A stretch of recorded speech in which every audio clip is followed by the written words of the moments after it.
The Florida condo market is in free fall, and here's the most shocking part. Corporations are legally kicking condo owners out of their homes. And yeah, you heard that right. Imagine buying your dream condo, pouring your life savings into it, and then being told you gotta leave. It's happening right now, and it's all perfectly legal thanks to this little-known Florida law. Condos across the state are being taken over, and owners are facing skyrocketing insurance costs, massive special assessments, and stricter regulations. But it's not just Florida. California is showing us just how bad this can get. Be in turmoil, told that they'll be kicked out of their homes in just 2 weeks. Day later, they took their concerns to local leaders. Let me break it all down for you, and I'll show you why this could trigger even a bigger crisis for Florida homeowners. Florida condo owners are getting hit hard, and it's all because of these massive special assessments. These assessments are one-time fees that condo owners have to pay on top of their HOA fees. They're meant to cover big repairs or upgrades to the building, and starting January 1st, 2025, new Florida laws are making these fees unavoidable. And here's why. Older condo buildings now have to go through structural inspections and make critical repairs to ensure safety. It's all about preventing another tragedy like the Surfside condo collapse, where 98 people tragically lost their lives in the middle of the night. And while it's absolutely necessary to make these repairs, the price to do it is staggering. We're talking about things like concrete restoration, new roofs, plumbing upgrades, and updated fire systems. And somebody's got to pay for all that. In Fort Lauderdale, one of the buildings got slapped with a $75,000 assessment, and that's per unit. Over in Sunny Isles, try $150,000 per unit. And for retirees on a fixed income, numbers like that aren't just tough, they're impossible. And it's not just high-end condos that are feeling the heat. Even mid-range and budget-friendly condos are dealing with assessments in the tens of thousands of dollars. So what happens when people can't afford these fees? They're forced to sell, and often at a huge loss. And when too many units go up for sale, it pulls down the value of the whole building. And buyers aren't exactly lining up to buy a property with a huge financial risk associated with it. For retirees that have dreamed of that affordable condo lifestyle, this has been devastating. Savings are drained, homes are sold at a loss, and in some cases, people are losing everything. There are even stories that retirees are ended up homeless because they can't afford the rising HOA fees and these special assessments. A big part of the problem is years of poor planning by the condo associations. For way too long, they kept fees artificially low to avoid upsetting the residents. But that just delayed the inevitable. Now the bills are due and the owners are the ones paying them. These special assessments aren't just about money, they're about stability and the ability to stay in your home. For so many Floridians, it's a disaster they never saw coming. And with the 2025 deadline looming, it's only going to get worse. Let's talk about something that sounds like it's right out of a bad movie. Corporations are forcing these condo owners out of their properties. And the crazy part, it's perfectly legal in Florida. Here's how it works. Florida has this thing called the condo termination law. If 80% of the units are owned by one entity in a building, usually a corporation, the condo association can basically dissolve itself and sell the whole building. The problem? The remaining owners, those that don't want to sell, get forced out too, and usually at a huge loss. Take Bayshore Diplomat in Tampa. One owner bought the property for $400,000 and they were forced to sell for $195,000 because one corporation wanted to convert the building into rentals. That's less than half of what they paid. So why are corporations doing this? Well, it's simple. They see a chance to make a profit. And a lot of these condos need expensive repairs that homeowners just can't afford. Corporations swoop in, buy up these units at a discount, and turn the building into rentals, which brings in steady income, especially in areas where rents are skyrocketing. But let's not forget the human cost here. Longtime residents, people that have lived in these condos for years, maybe even decades, are being pushed out. They're not just losing their homes, they're losing their communities. And for retirees living on a fixed income, it's a disaster. After being forced out, many can't afford to buy something that's comparable. They're left scrambling to find affordable housing in a state where rents keep on climbing. Critics of this law say it's all about boosting corporate profits with no regard for the people that it's impacting. Some are calling for changes to give homeowners more power in these situations. And honestly, it's not just a financial crisis, it's an emotional one too. Imagine working your whole life to buy your dream home only to be told that you got to leave. That's what's happening to Floridians right now, and it's heartbreaking to see. Now, Florida condos might be built in paradise, but let's be real, paradise comes with a hefty price tag. And right now, condo owners are getting hit from every direction. Hurricanes, flooding, insurance costs, it's all completely out of control. So first, let's talk about hurricanes. Now in Florida, it's not a if, it's more of a when. Category 4 and 5 hurricanes slam into the state just about every year. And condos happen to be right in the bullseye. And older buildings, you can forget about it. A lot of these buildings weren't designed to handle these kind of monster storms. So when one rolls through, the damage is insane. Roofs ripped apart, water flooding in, and the repair bills, they're massive. Then there's flooding. And Florida's low-lying geography makes this a constant concern. And places like Miami and Fort Lauderdale are feeling it big time. Flood insurance, which is mandatory in a lot of these places, is costing condo owners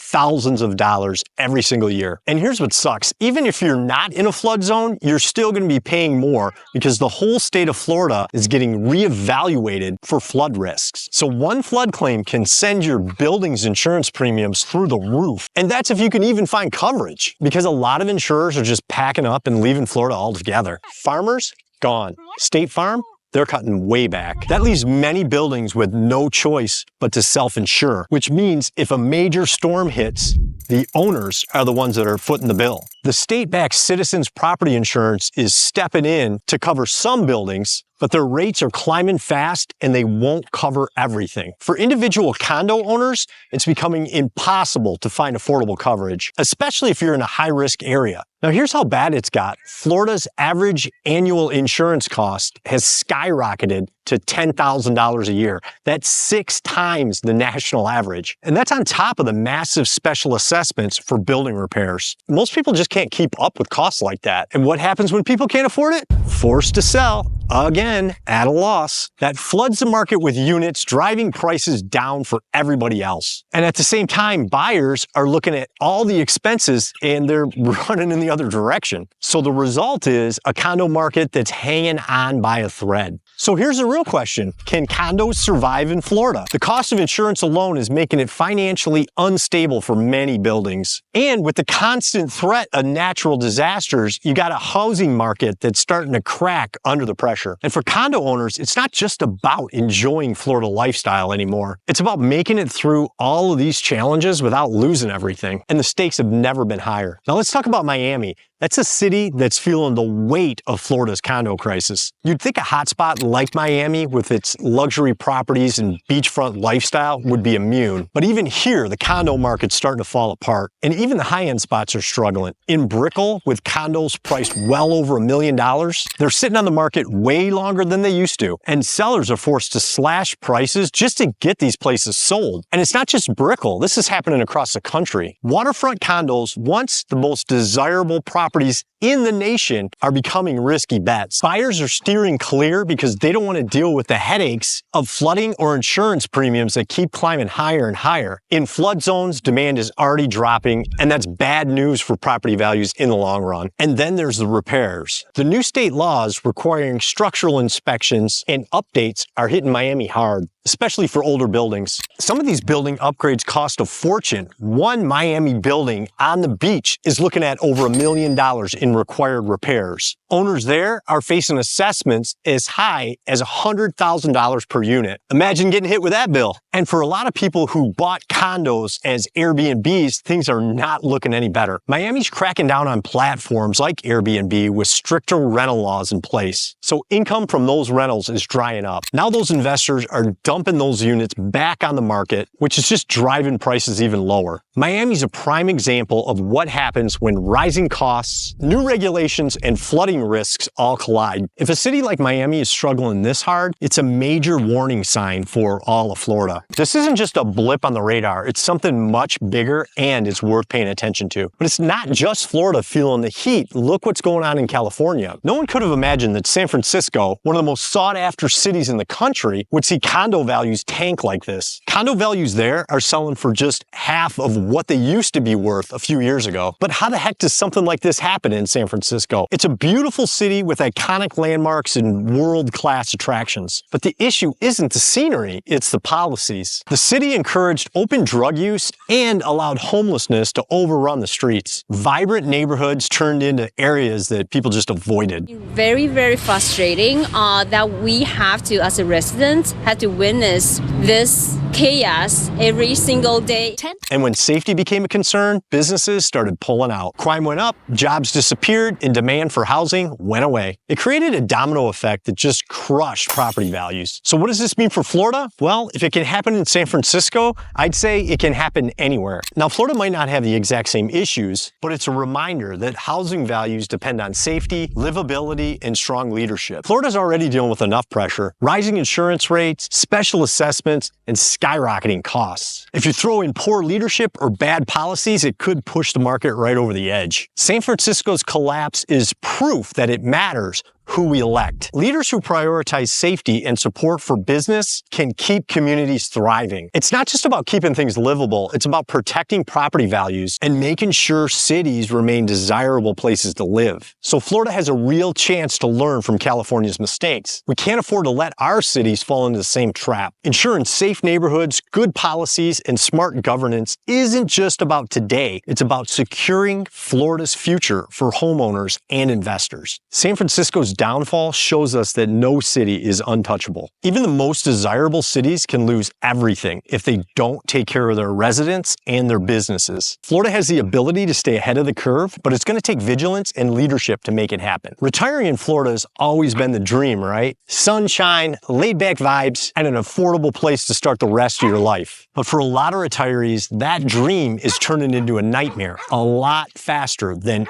anyone could have anticipated. Here's the reality. Most retirees are living on a fixed income from pensions, Social Security, or savings. But costs in Florida are climbing so high, they're struggling to keep up. Special assessments, sky-high HOA fees, and ridiculous insurance premiums are squeezing every last dollar out of their budgets. These rising expenses are forcing retirees to make impossible choices. Pay the bills or sell their homes. And let's be honest, selling is not a quick fix. If they can't sell fast enough, foreclosure's waiting around the corner like a bad dream they can't wake up from. And those special assessments coming due in January 2025, they're no joke. Tens of thousands of dollars are being added to people's costs overnight. Retirees who thought their monthly expenses would be predictable are now being blindsided by massive bills they never planned for. So you might be thinking, why don't they just move to a cheaper place? You can forget that, man. Housing isn't cheap anywhere anymore, especially in Florida. And a lot of retirees can't just pack up and move. You got their age, their mobility, and the simple fact that affordable housing is practically non-existent,